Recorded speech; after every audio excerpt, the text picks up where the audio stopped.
Again, welcome everybody. My name is Leslie McNabb. I'm with the City of San Diego, and I'm one of the co-founders of this conference. So I'm really excited that we're here 10 years in and going strong. We had 450 people join this morning in a virtual conference. So that is amazing. We're again really happy for all of you to join us and all the hard work that went behind it, and it is going on behind the scenes. You know, our interpreters, our captioners, you know, our tech support, and all of our committee members and everything. So I'd like to start by introducing everyone. So we have Tamara Goheen from Austin Public Library, and she is the Community Services Coordinator. Tamara, why don't you give a little wave for everybody? We have Melissa Sanchez, the Outreach Program Manager with Austin Public Library. There she is. And Lance, is he in yet, or is we're still trying to get him in? Working on it. Okay. So Lance is a digital equity navigator with Austin Public Library. I think we're still waiting to get Irina in. Irina is with the San Diego Futures Foundation, who partnered with the City of San Diego. But we do have some San Diego digital navigators here. We have Armando, who he might be offline at the moment trying to help his partners get into this session, but he is here, Armando Haro. And we have Firas Abilmona. And go ahead and wave. There you are. I see you at the top. And we have Tahiya Nashik. I see you at the top of my screen too. And Jissel, Estrada, who should be hopefully joining us. She was having a little trouble getting in as well. So the first thing we want to start with is something interactive. So you can use your reactions. There's a green check mark, which means yes, and there is a red X that means no.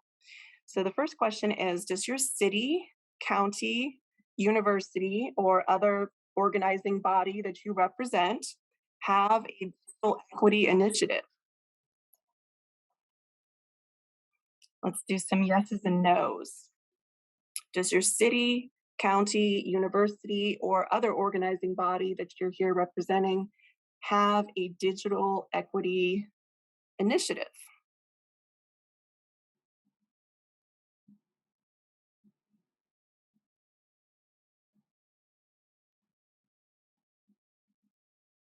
All right, thanks for using those buttons. I'm seeing 6 yes, 4 no's, some I don't knows, that's true.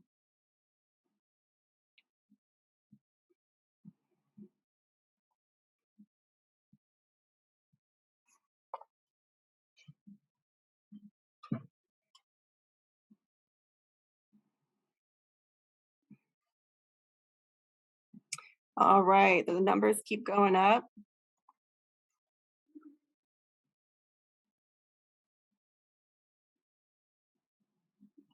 Oh, some people in the process of, okay.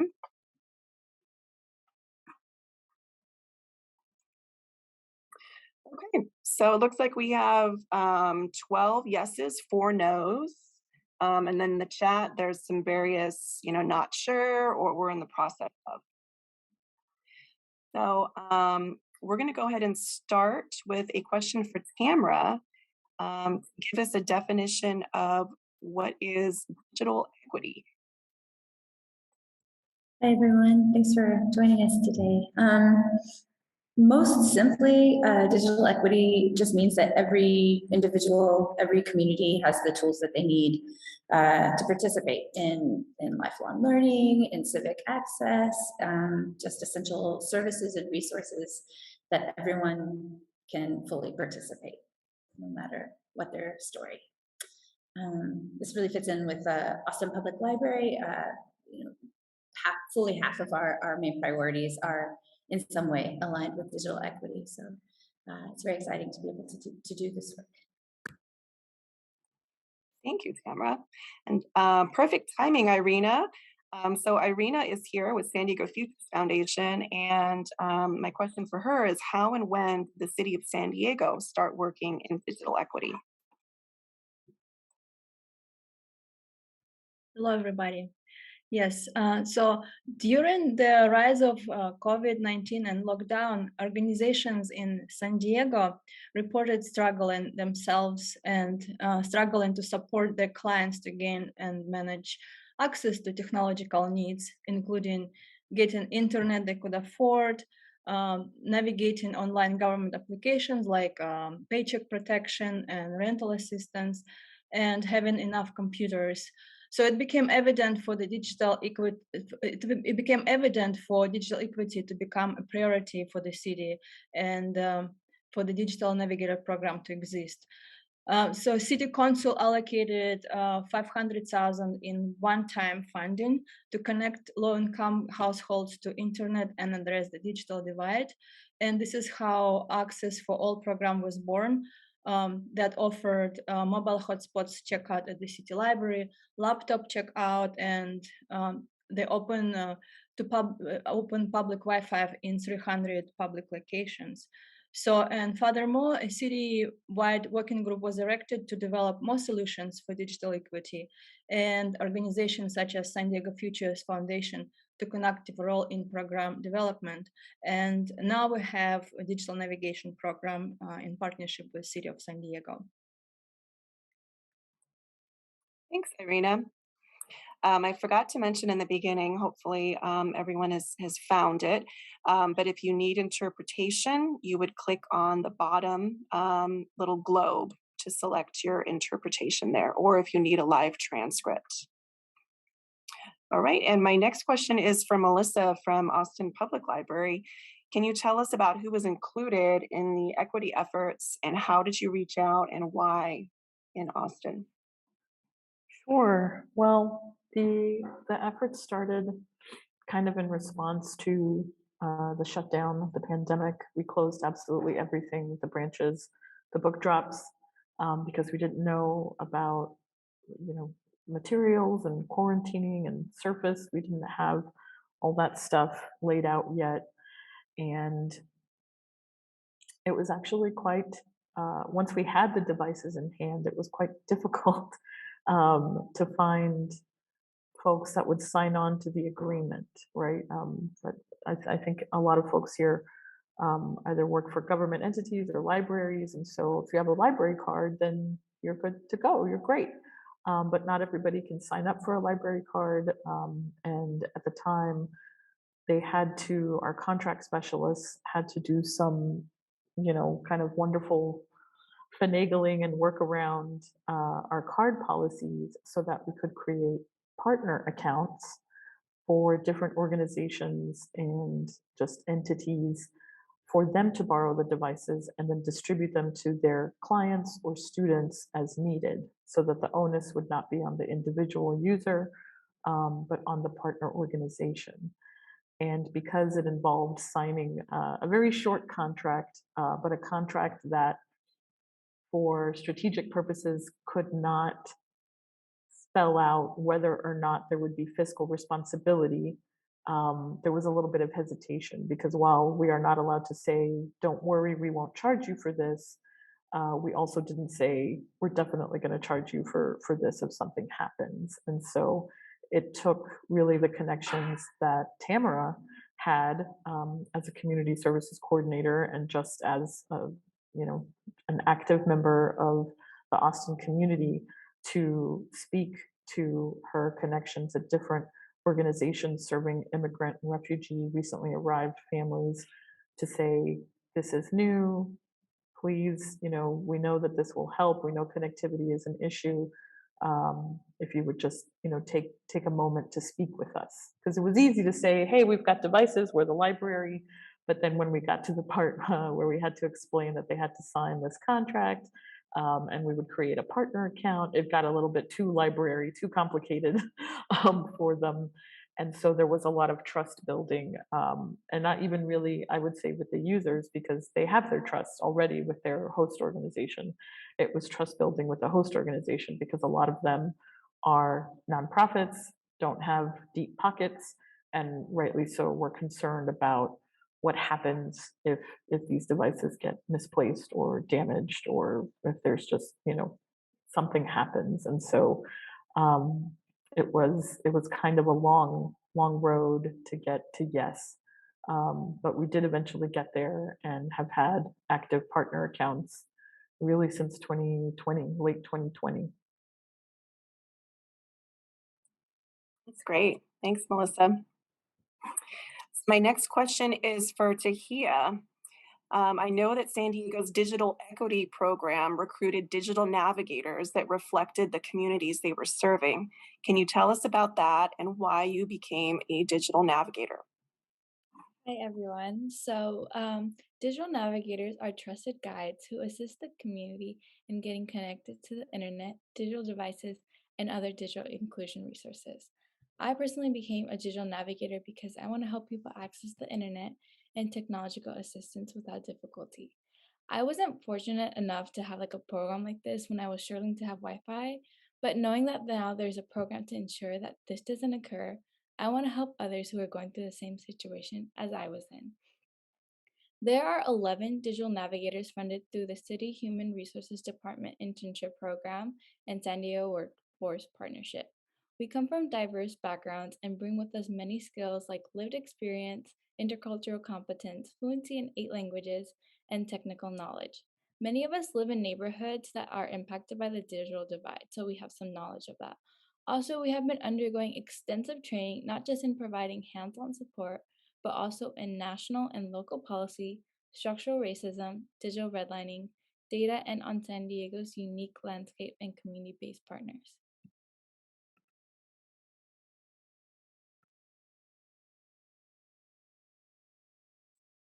Thanks, Tahiya. Oh, and perfect timing. I see Lance, and Lance, you're up next.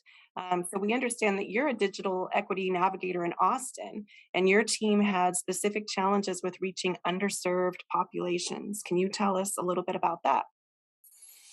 Yes, with the pandemic, it was hard to reach a lot of individuals who did not have computer usage or access to phones or any digital equipment.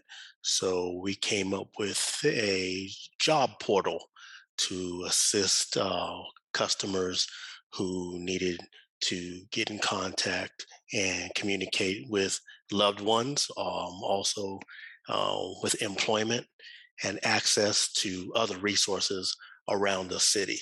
The job portal was built because of the um, because of um, the access they did not receive during the pandemic.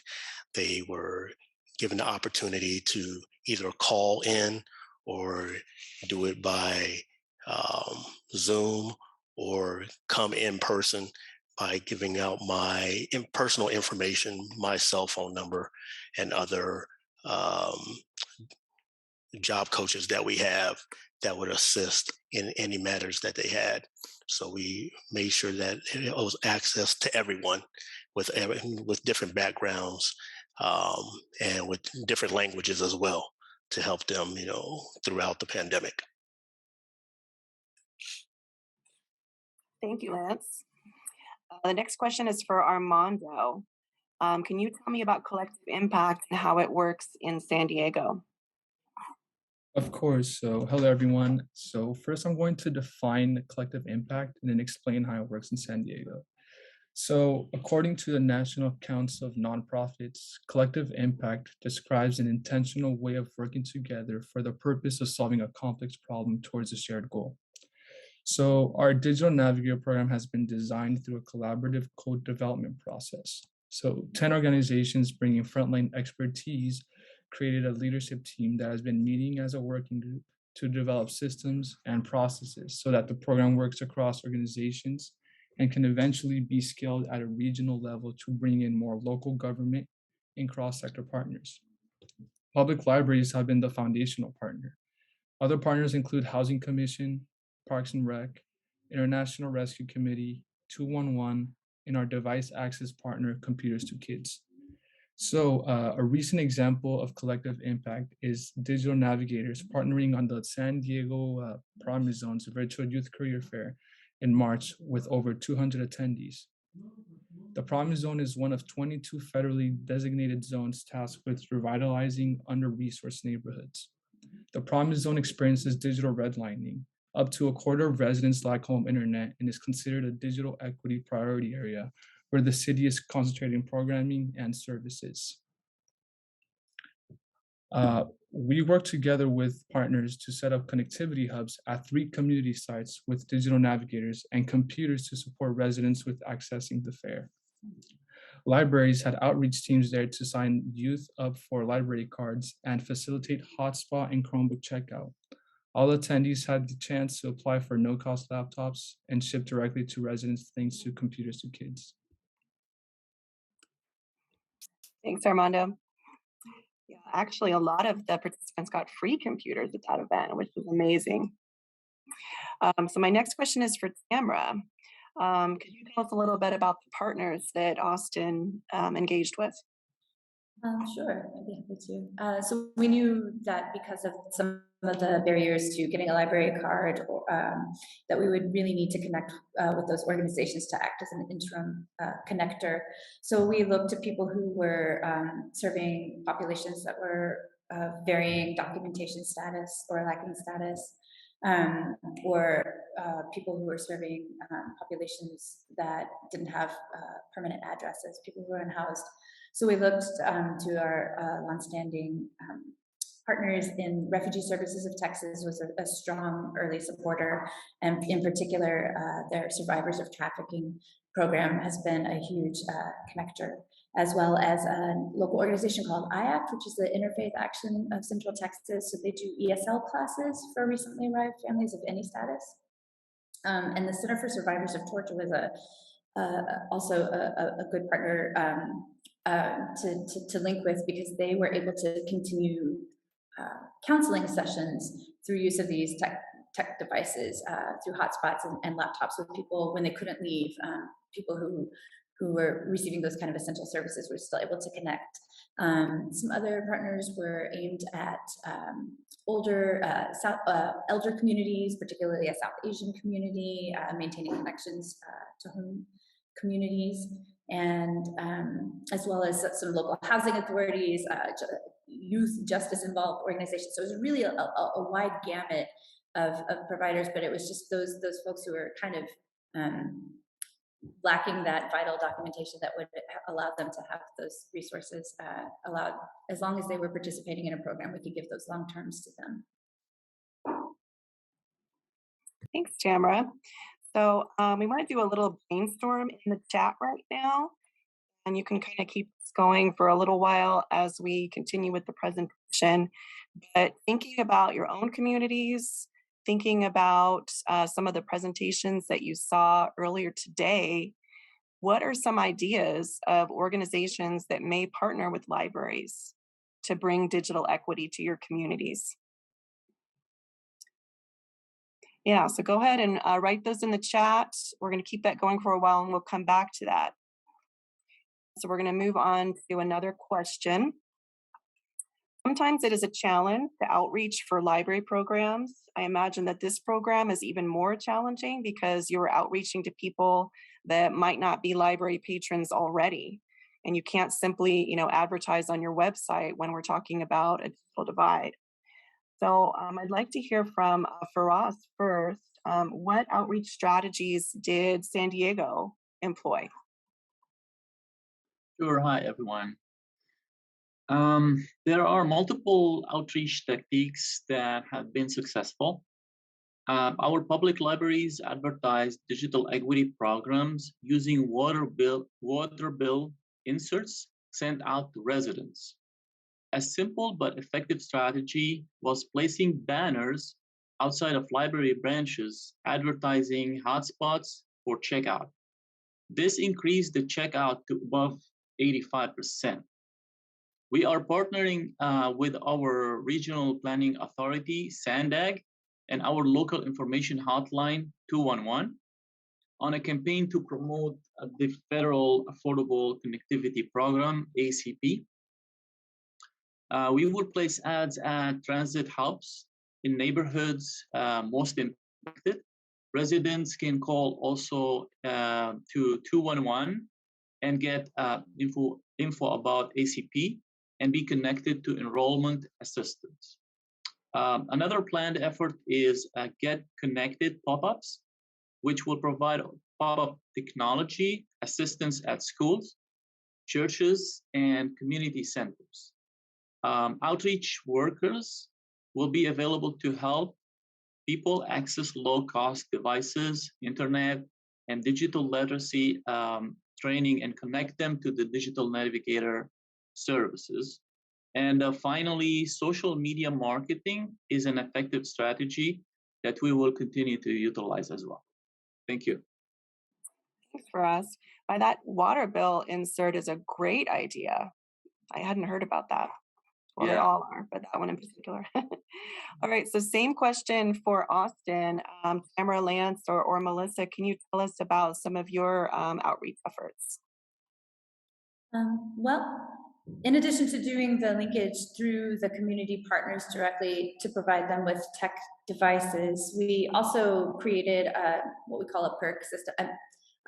We do pop-up resource clinics in various places. This is more during the shutdown when our buildings were actually closed. What we do is either go to the library branches where we knew there were communities of people living and do a pop-up resource, like a mobile computer lab. We went to some places that were transitional bridge housing sites for people who were exiting out of homelessness into housing, and would take devices, phones, hotspots, and just make an outdoor, COVID-safe, distant mobile computer lab.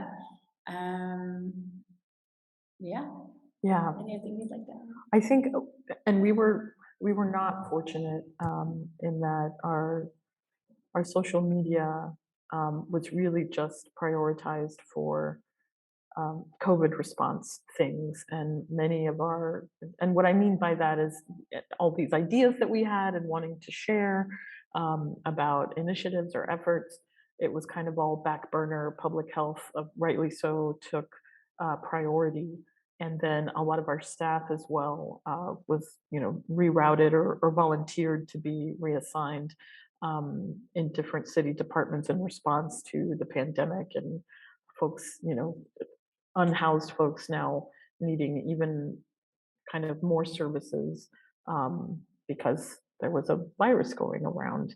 And so even though we were, at least for me, I started in January 2020. And so even though I was part of this big, huge institution within the city government, it did feel very grassroots, very kind of local, what we were trying to do, and the partners that we were trying to work with. And so in a way, the pandemic made it so that we kind of got a yes to just about almost everything that we could come up with, because we knew that as a public facing department, we, even if it was for public health reasons, we were not meeting our mandate of serving the public because our branches were closed. And so anything that our outreach team came up with, I think we were fortunate and surprised a little bit. And administration knows this, so it's okay if they find out that I'm saying this right now. Pleasantly surprised that we got so many yeses and that I was equipped with all this. I didn't have to ask for this tech. It just arrived one day. And the kind of major, like I said, roadblock was getting the trust of these organizations, and then also waiting on the tech to arrive because, city purchasing and shipping and things like that. And so it took a bit for them to actually get here and for staff to come back in the building and do all the processing and packaging that they needed to do with the tech once it arrived. And we was able to use public service announcements that we did in the past to notify the public about what we were able to assist them with. And we just made sure that those public service announcements were run regularly, and just that our communication was open via phone, via the computer, via anything. It's amazing. I'm seeing some questions come through the chat, and especially Edwin's, we're just about to get into that. We figured at this time you're probably wanting to know, okay, how did the program actually work? How did the technology rental actually work? And we're about to get into that. But just listening to both cities right now, just thinking that, in a time of emergency, you can either shut down and, lock yourself away, or you can do some out of the box thinking and solve some problems. And that's what, both groups here did. So just really want to commend you for that. All right. So this is a question for Tahiya. Can you tell us about how the San Diego's technology checkout process worked? And then we'll go to Austin and we'll hear about the nitty gritty about the programs.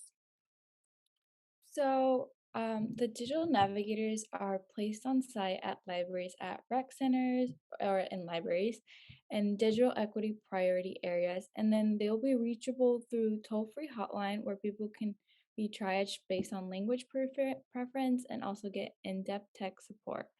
During the appointment, we will conduct a very quick intake and then take a skills assessment to understand the person's goals and confidence levels.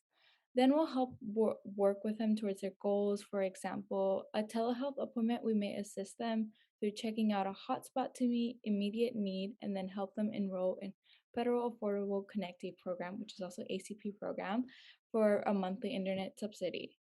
Then we will work through how to use a video conferencing. If there's any other support beyond our scope, we'll refer them to the right organization using our 201 database. Thank you. Yeah. All right. Tamara, same question for you. If you could explain how the checkout process works. Sure.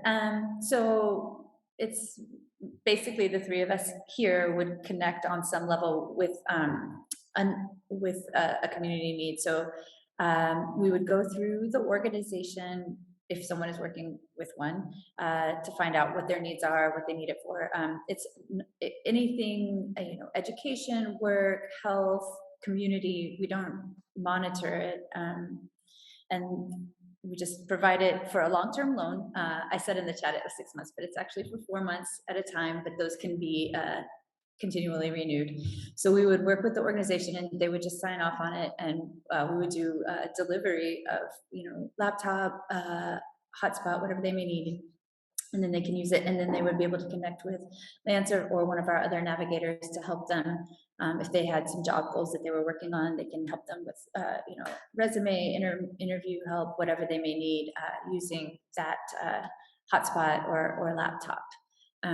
So yeah, tech exists through the organization. They borrow it for 4 months ongoing, and then connect with our navigators. Yes, that's the long and short of it. Thank you. So we wanted to pause here because we figured that some of you might have some questions about logistics, thinking about, how you might be able to, bring this to your own libraries. So if you have a question for either city right now about specifically logistics, how did they make this technology checkout work? Please raise your hand, and then we'll call on you and you could unmute and ask your question.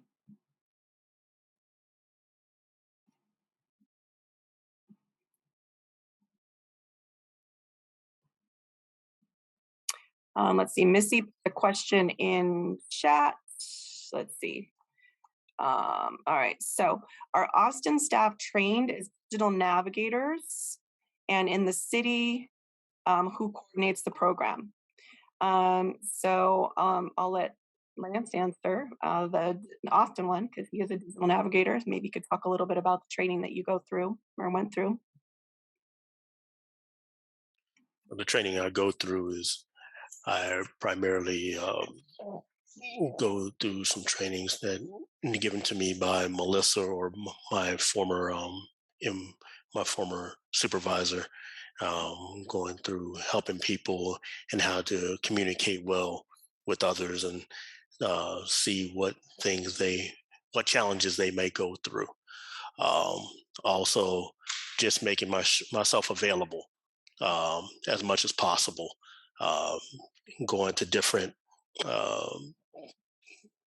neighborhoods and different events and making myself accessible to help those around the neighborhood and let them know that there's different ways that they can access our services and that we will come in person as well. I also go and meet people at different locations, not just libraries. If individuals want to meet at a Starbucks, we meet at a Starbucks. If it's a group of people, we might meet, at a little, little convention center or just a little center that everybody can meet up. And if they have access, they don't have access to a vehicle, we'll just meet at, a location that's convenient for everybody. And there's some people that they're able to communicate with me over the phone. Some people I really have not met. I've done the resumes over the phone. I've done the interview process with them, giving them services that they need, tax documents, get them access to all those services that they might ask for in various ways. Thanks, Lance. And I can answer a little bit about the City of San Diego one. And then, Panya, I'm going to throw it to you because I see you're here and you're a digital navigator. So I'm going to start out. Missy's question was, who coordinates the City of San Diego program? And it's actually coordinated. It comes out of a program that started in our IT department called San Diego Access for All. But they also work closely with the San Diego Public Library and Parks and Recreation. And the reason that I'm involved in human resources is because we utilized the internship program and received grant funding so that all of these digital navigators are paid interns. And so I'm going to have Panya talk a little bit about how you work in the libraries and how you work in the park and rec centers as digital navigators.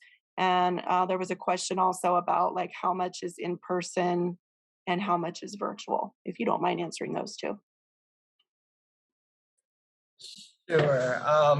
So when we get assigned to a certain site, either the client or the customer can come to the library and get personal assistant there, and we can walk them through any question or any process they have. And we also can do phone call by appointment, which is set up by our senior digital navigator, and we have assigned a client for each person, for each digital navigator, depending what site they have, and then depending what neighborhood they're in and things like that.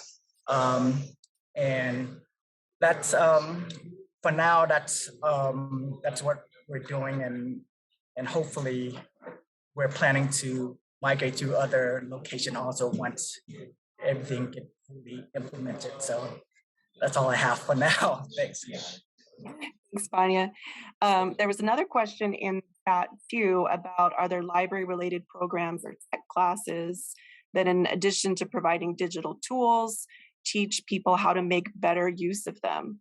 And yes, I'm sure there are. So first I'm going to throw it over to Austin, and then I'm going to pick on somebody that's just here as an attendee, but I know she works for San Diego Public Library, Christina Garcia. Give you a little bit of time so you can talk maybe about San Diego Public Library's tech programs. So first, Austin. Sure. Would you mind repeating the question, Leslie? Sorry. Eric put a question in the chat, basically wanting to know about classes that the library might offer to help people use the technology. Yes, yeah, and I think I'd like to expand. So in the chat, what the library has found pre-pandemic is tech classes are not well attended. Folks just don't show up, or not enough folks show up to justify the staff time and the resources. But what we have found does work is particularly with affordable housing complexes or spaces. They always tend to have a meeting room or a community space and drop-in hours, letting them know that library staff will be there. For example, the Housing Authority of City of Austin, Lance actually goes most Thursdays on a rotation with other library staff to visit folks that have library devices and helps them with everything from, like he said, being in touch with loved ones to entertainment. I think a lot of us, that actually, Lance opened my eyes with that, because I always think of tech as like, I need it for work, I need it for homework, I need it for, adult things. And sometimes, especially our senior citizens or recently arrived folks, they're very isolated. And so things like listening to Spotify or streaming a movie or a show or YouTube videos that make you laugh, it's just the kinds of things that we all that are very digitally literate and have access to internet and devices and help take for granted. And so a lot of the one-on-one drop-in hours, very casual, very kind of reaffirming and confidence building, we found that helps folks a lot more in the long run than classes. There are other organizations that do provide, computing 101, computer classes 101, but in trying in the past, APL found that those just aren't well attended. And so that is why my position is new, Tamara's position is new, and it was to build up the outreach efforts of Austin Public Library, because up until, I would say, Director Weeks has been with us for 5 years now, I think, 5 or 6 years. Prior to that, outreach was very traditional. It was all about books and story times, and that's great, but it's a very different world now. And what we found with our long-term tech loans is that some of our most frequent borrowers were other city departments who would be doing community engagement work post-pandemic, and it actually, virtual spaces are more accessible as long as they have devices. And so we would step in to loan the devices, and then the energy department, the water department, transportation department were able to expand their community engagement services and efforts, because we would loan them the devices, and then we would also provide a bit of tech support, but their employees were also there to kind of help residents and the public navigate how to get into the Zoom, how to use the chat, how to ask their questions about whatever was being proposed by whichever city entity. So that was that was just something that happened. We had never planned on that. But as soon as other city departments found out that we were loaning devices, they said, oh, we would love to borrow some, because we know that those voices won't be heard, because they won't show up in person, either because we're not allowed to host in-person things depending on the stage that we're in, or they don't have a device, but these are people that we know we need to hear from. It'll be their community or their neighborhood that's impacted by this plan or the other. So I think I went all the way around there to answer that question, but the short of it is just meeting people where they're at and being available and open and building that confidence. And that comes straight from Lance, because you can see the difference when someone can watch a movie and have a good day and be able to drop in and ask a question about their device and then go back to their apartment and keep doing their thing. Nice. Well, we're having so much fun, but unfortunately we only have a couple minutes left, and I want to get to these last couple questions, because I know people are thinking like, okay, this is all great, but how do I do this in my library? So Armando, we saw earlier that, just 12 out of the time there was, I think, like 60 people here actually had digital equity initiatives in their jurisdictions. What resources can you provide to help these librarians to bring these initiatives to their communities? Yeah, so if you don't mind, can I share my screen? Yeah, you should be able to. Okay, perfect. All right. So here is the list of the digital equity resources we provided to libraries so far. So the first one is the National Digital Inclusion Alliance Digital Navigator Model. The second one is a Salt Lake City Digital Navigator Toolkit. The third one is a National Digital Navigator Corps. The fourth one is the California State Library Digital Navigators. And the fifth one is our Broadband USA Digital Equity Grant Programs. And these are all going to be, all the links are going to be in the chat. Thank you. And the final question we have today is for Tamara, but anybody from Austin can answer. we did spend some time on logistics like we thought we would, right? Because that's what librarians want to know is how do we make this work. I imagine that there were quite a few lessons learned along the way. Can you just give some final advice, maybe pitfalls to avoid, general tips and tricks? I don't know that I have solid tips or tricks, but I would say we did a fair amount of hand-holding along the way and reassuring. And so my solid, heartfelt advice would be, if you can, don't be so attached to materials and the technology that you're afraid of being afraid of losing it, that you lose sight of your connection. Like, don't be afraid of supporting your community because you're afraid of losing a thing that's replaceable. Just build on the relationships that you have both internally and in the community and just find where those gaps are. But don't be afraid to try new ways of being a library just to support the people who are already and maybe not able to connect to your services. Thank you. Anybody else from Austin? Well, we have 1 minute left, and I was hoping we could end. Making friends with your IT folks, because Yeah.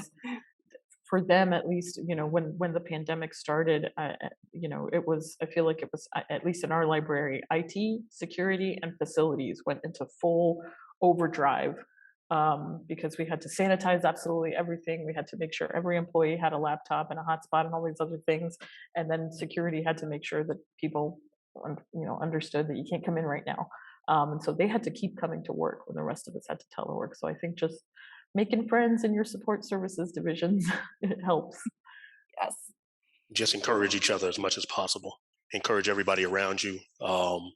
Just build that foundation and keep that foundation and make it stronger every day. Awesome. Well, thank you, everybody. This was a great chat. And again, thank you, everybody, for participating. Of course, the presenters, the translators, the captioners, the moderators, and everybody here for attending. And hopefully you took something away. And yeah, there we go. People are putting things in the chat. Great. All right. Well, we're going to go ahead and end now because we have another presentation after this, but everybody have a great rest of your day.